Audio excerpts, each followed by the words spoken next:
Okay, now I'm going to show you one case where event bubbling is not desired or not wanted. If you look at the HTML, we still have our blue and green and our section, but now I put that section into another div as the child of another div.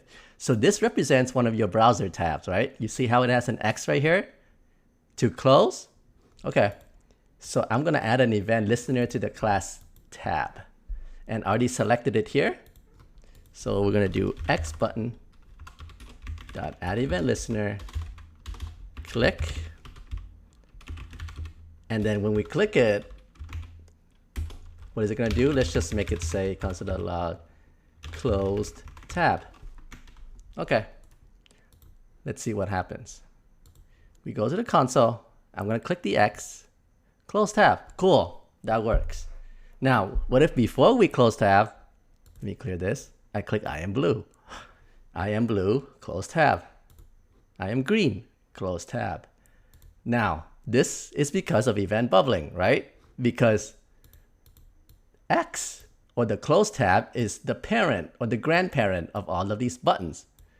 So the event listener also runs, but we don't want that, right? We just want to know if we clicked blue or not. We don't want the tab to also close. Well, there's a way to stop that. So in your event listener for your blue and your green, we have something called E. So we take the event object and it has a method on it called stop propagation. Okay, see what it says? When dispatched in a tree, invoking this method prevents event from reaching any objects other than the current object. So if we put this, when we click on the blue or green, it's not going to bubble up. It will stop the bubbling. Let's try that. I am blue. We don't see the tab has been closed. I am green.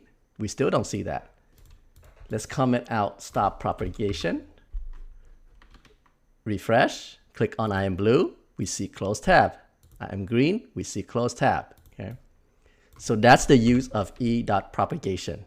Now, one bit of warning. Do not always use this.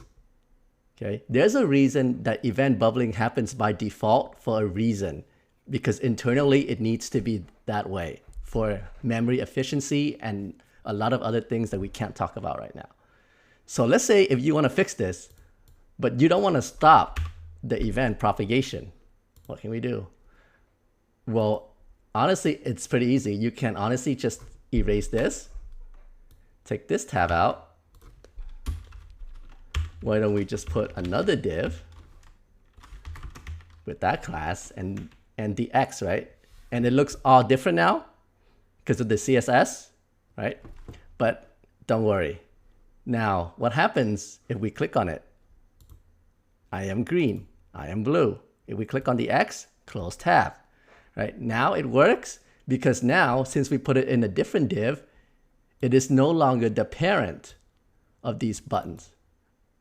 Okay, section is the parent and this other div is the grandparent, not this div. Okay, so I would rather you solve your event listener issues like this or by some other way. Don't use event.stop propagation unless you really, really have to.